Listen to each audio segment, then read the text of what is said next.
What up, gamers? I'm Jason. I'm Julie. And today on Dice and Dragons, we are going to be reviewing The Girl and the Robot, published by Flying Carpet Games and designed by Salim Larochelle. Now, this is a local publisher and a local designer, and it's always great to be doing a review for someone that is part of our local gaming community. So Julie's now going to tell you a little bit more about the game itself. So it's described as a strategic cooperative game, correct? Yes.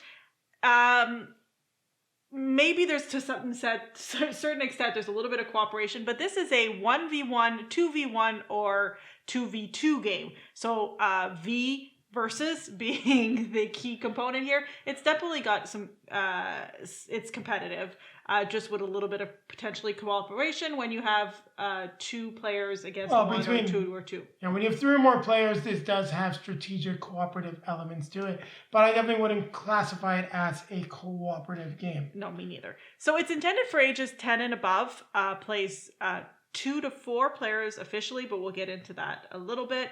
And can play as quickly as about 15 minutes up to, I guess it depends. Half hour to an hour, I would say. And an hour would be if you're using the Act 2 card, which is specifically designed to extend the game. So what will you be doing in The Girl and the Robot? Well, each player is going to have a character. Now, in a 2-player game, you are limited to the Girl and the Evil Queen. In a 3-player game, it will be the Girl and the Robot versus the Evil Queen. Can you show the robot? And Julie's actually doing something that we talked about, and she kind of threw me off guard there, but you're going to see pictures of those cards popping up while you will have already seen them by now, as I will have added them in the editing process. Because of the way the game's played, we're going to be talking about it now. We're also going to be discussing it in our review. We're not going to be featuring the components.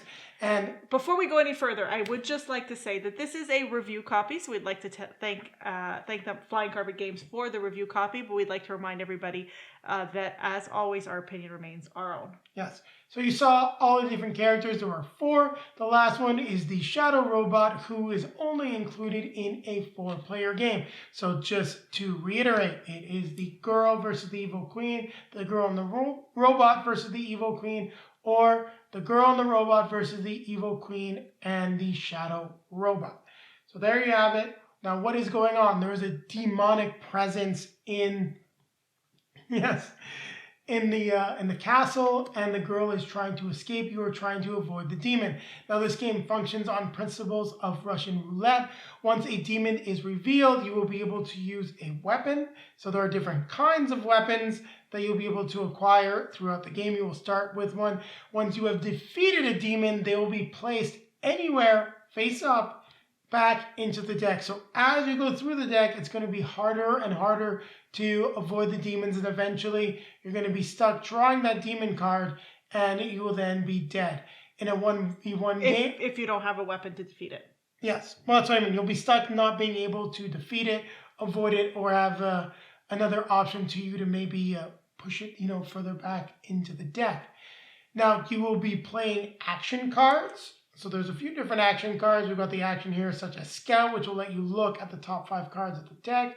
The next card we've got here is the Lone Wolf, which will let you trigger the Alone side of your card. Now, Julie showcased the cards earlier. They are double-sided. When you're playing 1v1, you use the Alone side. You'll be using the Together side if you're playing a cooperative game. The team abilities. Yeah, the team abilities. Thank you. Then you have other cards like Manipulate, which will let you look at the top 3 cards of the deck and then put them back in any order. Now, each player starts the game with a basic weapon and 5 cards, and you can play as many cards as you want. During your turn, you will just have to always draw a card at the end of your turn unless you've played something that lets you, not draw a card. You also have ability points, so they come in values of 1, 2, and 3, which we'll then use to trigger the abilities at the bottom of the cards. Yeah, at the bottom of the cards. So there you have it. We have explained the game, and instead of going to the components, you've seen a lot of the components already. There's a really cool lore book, and if you don't know anything about The Girl and the Robot, it's definitely something that I enjoyed having added into the game. The lore book also contains the rules, and there's some handy-dandy rules reference cards in the box as well. So there you have it. I've covered everything in the components. I'm probably going to take a sip of this drink right now? Well, you know what? We're going to grab our best friend. And as we've been talking, we're going to grab a drink to refresh ourselves. And then we're going to start talking about the game. So I'm going to jump right in, and I'm going to go out and say, doesn't really work as a two-player game. Well, it works as a two-player game. I would say it was not designed as a two-player game, and that definitely shines through with some of the abilities as well as some of the cards. Well, so what I'd say is I play the girl, and the girl's abilities, her alone abilities, already as it is, aren't necessarily as good as they would be probably in a 2 or 4 player game. I really do believe that this game would be a lot more fun at 4 players. I mean, we had fun, but there's some definite issues when you're playing the game at 2 players, I find. One thing I want to say, because we are going to be discussing the 2-player game, that's the only player count that we have had a chance to play it at. We will be revisiting this in the future. We've got, I think, Red Rising and a few others on a list. How we're going to do it, don't know. We're going to try to get a video out before the end of the year where we get to cover all those games at the higher player counts, because I really want to give this one a fair shake. And I want to say, we really love the art. The art's great. You got to see it on the cards. And the design and the way the game is supposed to work at 3 and 4 players shines through quite clearly when you're playing it just at 2 players. Yeah. So, I mean, for me, I think the biggest frustration was the fact that when you defeat a demon, you can put it back anywhere in the deck of cards, face up. So that means technically that you can put it back on top. So when you're playing 2 players, there is no real reason not to play it on top unless somebody has a card that would make it not worthwhile. But basically, as soon as you defeat a demon, then the next player has to defeat a demon as well. And that got a little old. I think it's more fun. There's more strategy when there's more players, and you can place it somewhere where it makes a little bit more sense. Yeah, you can try to hit them on the second round, because everyone has to draw a card, which leaves some strategy, because maybe you try to draw 2 cards or get someone to skip drawing a card. There's some fun action cards that make you can skip picking up a card. You can make somebody play 2 cards. You can change the turn order on people to make it come back and go back to the person before you, to the previous team if you want to. So there's a lot of fun things that would be a lot of fun to play at a higher player count that don't shine as much when you're playing 2 players. Yes. So for example, let's take a look at a card like Manipulate. It does work okay, but Manipulate, as you can see here, you're going to take a look at the top 3 cards and put them back in any order. Now, one of the issues is after you play this card, you will have to draw a card. So if you find a demon, the only place that you can put it is going to be the second card, meaning that your opponent is always going to be planning around potentially having a demon as a second card if you play Manipulate. There are other cards that you reveal, other abilities and cards that you reveal the top 2 cards of the deck, which is pretty cool because you didn't have to draw a card or you have to reveal multiple cards. But when you do some of these actions, or you take like 2 cards and place them on top of an already revealed demon, you're only placing 2 cards. So what then happens is you draw a card, your opponent draws a card, and then you're still back to the demon. You really would need to have abilities that let you go either be a single card or 3 cards to avoid getting struck by that demon that you already know is sitting right there in front of you, which is the frustrating part. I mean, the girl's ability is the 3. Is that the 3 or the 2 lets you draw 2 cards at the bottom of the deck? It's 2. The 2 ability allows you to draw the bottom 2 cards and place them face up on top. And then the next player, the 3 one, I never really used because it basically negates the effects of the next player. But that doesn't really work as much, I find, when you're playing 2 players. Yeah, so that's just an example as where the design is clearly more focused on a 3 or 4 player game, and you get some really cool strategies that show up, because the evil queen, when she's alone against the girl and the robot, she can draw 2 cards. So you can really, if you have those 2 card abilities that you're doing, you're like, oh, well, I see those cards and I took those cards. So have fun dealing with this demon. Stuff that doesn't come into play in 1v1. And that's our main disappointment with the game. But let's talk about the positive. What did we like about the game. Well, I like that it's a fast game. As you can see, it's not very big. It's easy to set up. We were able to play it, on our kitchen table with the little guy playing around us. So that to me is a definite advantage. And the teach was very easy. I literally dealt Julie her cards. I said there are action cards or ability points. Action cards do what the card says. I don't even know what they all do when we were teaching the game. You've got ability points to play and trigger the abilities, and let's go. We just have to explain what happened with the demons when they came into play.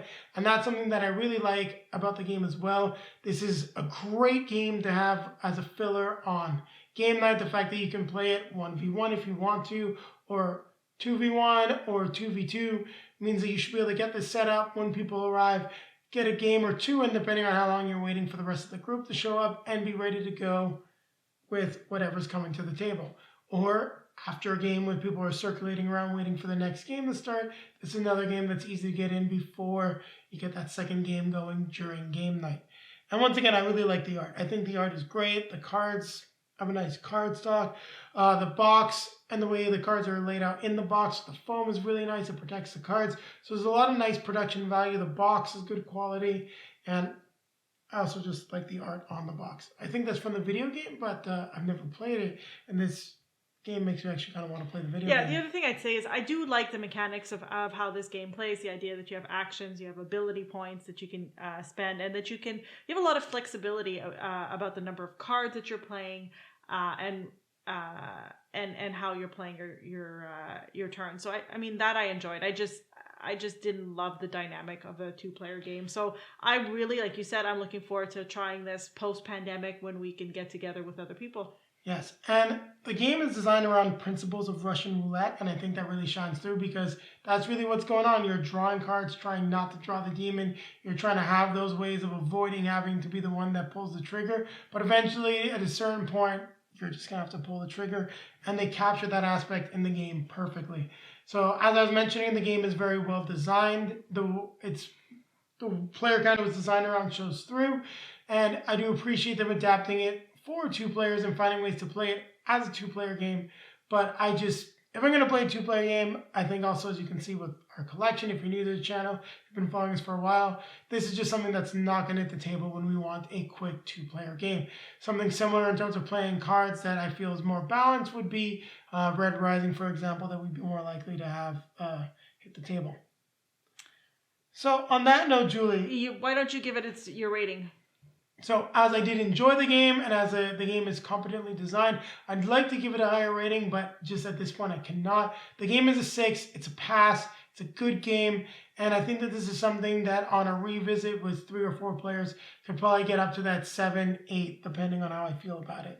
But I definitely feel that the score is going to go up when we get a chance to play it at that better count. So I completely agree. It's for me as well, based on the fact of the way it's designed, as you said, and the other things the other positive things that we mentioned. It's a 6.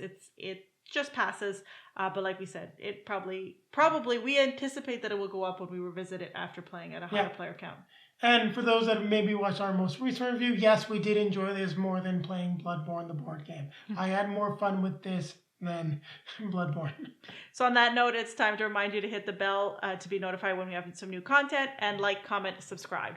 Yes, and take a look down below in the video description as you'll find links to all of our social media feeds, Facebook, Twitter, Instagram. If you'd like to see pictures of Julie and I playing The Girl and the Robot, well, there will be plenty of pictures on those feeds. Also, take a look down there for our link to multizone.ca. It's a discount code link that'll get you 10% off your next purchase, and a portion of that purchase will come back to the channel. So if you'd like to support us, you enjoy our content, and you want a new game, it's great.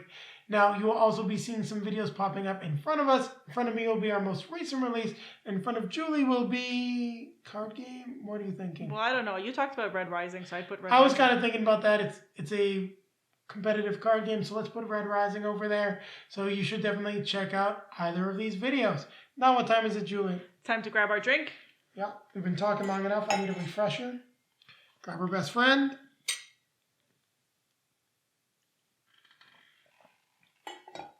We're going to keep playing games. We're going to keep playing games. I'm really curious when we're going to get this and all the other ones we want to revisit to the table. Post-pandemic, whenever that's going to be. Yeah, hopefully sooner rather than later.